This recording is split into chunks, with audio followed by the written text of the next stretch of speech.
መከላከያ ጀነራሎቹን የፖሊስ አዛዥ አድርጎ መሾሙ ምንን ያመለክታል? ሰላም የኢትዮ ፎከስ ቤተሰቦች የዕለቱን መረጃ ይዘን ቀርበናል። አብራችሁን ቆዩ። እየተገባደደ በሚገኘው በ2018 ዓ.ም የመከላከያ ጀነራል መኮንኖች ከጦር ሰራዊት አዛዥነት ወደ ፖሊስ አዛዥነት ተዛውረው እንዲሾሙ ተደርገዋል። በትናንትናው ዕለት የቀድሞ የአፍሪካ ህብረት የሶማሊያ ሰላም ማስከበር ተልዕኮ አሚሶም አዛዥ ሌተናል ጀነራል ጥጋቡ ይልማ የአማራ ክልል ፖሊስ ኮሚሽን ባወጣው መግለጫ አስታውቋል። ላለፈው አንድ ዓመት ከ5 ወራት ገደማ የአማራ ክልል ፖሊስ ዋና ጠቅላይ መምሪያ አዛዥ ሆነው የሰሩት ዶክተር ዘላለም መንግስቴ ወደ ቀድሞ የኢትዮጵያ ፌዴራል ፖሊስ ምክትል ኮሚሽነር ኃላፊነታቸው እንደተመለሱም ተገልጿል። አዲሱን አዛዥ ሌተናንት ጀነራል ጥጋቡን የሾሙት የአማራ ክልል ርዕሰ መስተዳደር አረጋ ከበደ መሆናቸውን የክልሉ ፖሊስ በፌስቡክ ገጹ ባወጣው መረጃ አስታውቋል። ከ6 ወራት በፊት መጋቢት 2018 ዓ.ም ጠቅላይ ሚኒስትር አብይ አህመድ የመከላከያ የምድር ኃይል ዋና አዛዥ የነበሩትን ሌተናንት ጀነራል አስራት ደኔሮን የአዲስ አበባ ፖሊስን በኮሚሽነርነት እንዲመሩ መሾማቸውም የሚታወስ ነው።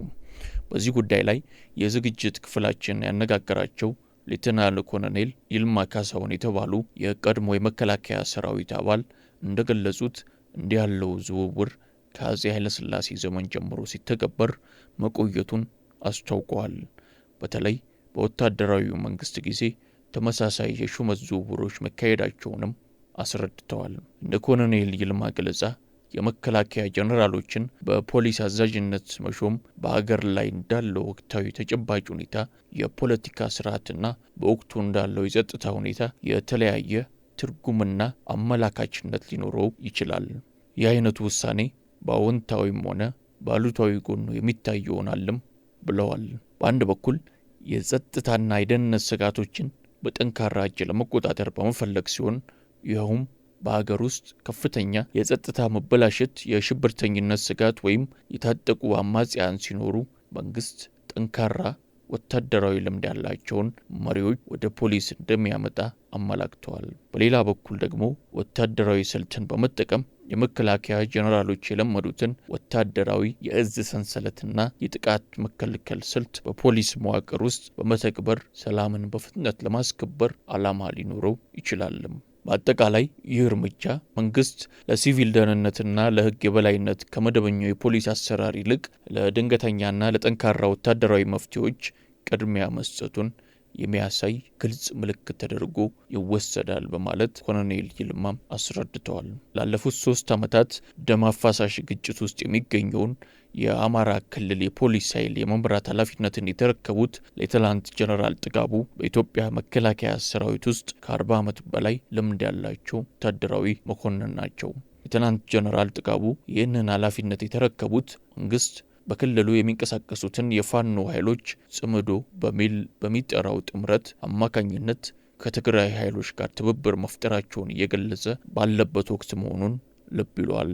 የአማራ ፋኖ ብሔራዊ ንቅናቄ አፋብን የተባለውን ታጣቂ ቡድን የሚመሩት ዘመነ ካሴ ለቴምፕስ ለተባለው የስዊዘርላንድ የፈረንሳይኛ ቋንቋ ጋዜጣ በሰጡት ቃለ መጠይቅ የትግራይ ኃይሎችን ጨምሮ ከሌሎች ታጣቂዎች ጋር ለመተባበር ለ8 ወራት ገደማ ውይይት መደረጉን ተናግረዋል። የትብብሩ አካል ተብለው ከተጠቀሱት መካከል የጉምዙ በርታ፣ ሶማሌና ኦሮሞ ኃይሎችም ይገኙበታል። በክልሉ የታጣቂዎችን እንቅስቃሴ ለመግታት የሚደረገው ጥረት በዋነኝነት በመከላከያ ሰራዊት የሚመራ ሲሆን በክልሉ ፖሊስ ስር የሚገኙት የአድማ ብተና ኃይሎችም ተሳትፎ ያደርጋሉ።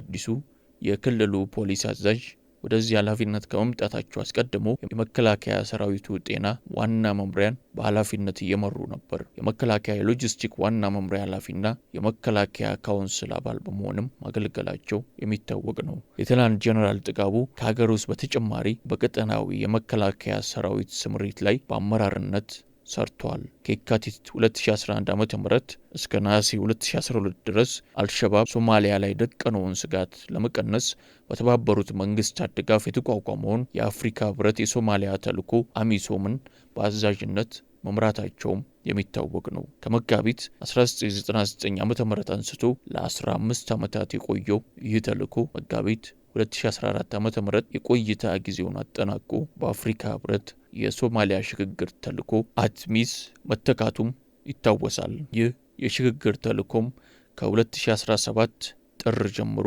አውሶም በተባለው የድጋፍና የማረጋጋት ተልዕኮ መተካቱ ይታወሳል። አቃኑ አውሶም በመጪው የታህሳስ ወር የቆይታ ጊዜው ያበቃል። ለዚህ ተልዕኮ ወታደር የሚያዋጡ ሀገራት ባለፈው ሐምሌ ላይ በዩጋንዳ ካምፓላ ውስጥ ባካሄዱት ጉባኤ ላይ ኢትዮጵያን ወክለው የተገኙት አዛዥ ሌተናንት ጀነራል ጥጋቡ ነበሩ። ሌተናንት ጀነራል ጥጋቡ በቅርብ ጊዜ ውስጥ በፖሊስ አዛዥነት የተሾሙ ሁለተኛው ወታደራዊ መኮንን ናቸው። ባለፈው መጋቢት የመከላከያ የምድር ኃይል ዋና አዛዥ እንዲሁም የሰራዊቱ መረጃ ዋና መምሪያ ኃላፊ የነበሩት ሌተናንት ጀነራል አስራት ዴኔሮ የአዲስ አበባ ፖሊስን እንዲመሩ በጠቅላይ ሚኒስትር አብይ አህመድ መሾማቸውም ይታወሳል። ከመጋቢት 2017 ዓ.ም ጀምሮ የአማራ ክልል ፖሊስ ዋና ጠቅላይ መምሪያ አዛዥ ሆነው የቆዩት ኮሚሽነር ጀነራል ዘላለም መንግስቴ ከዚህ ቀደም ወደ ነበሩበት የፌዴራል ፖሊስ ምክትል ዋና ኮሚሽነርነት ኃላፊነት መመለሳቸውንም የክልሉ ፖሊስ መረጃ ያሳያል። የዕለቱ መረጃ ይህንን ይመስል ነበር። ላይክ፣ ሼር እና ሰብስክራይብ በማድረግ ቤተሰብ ይሁኑ።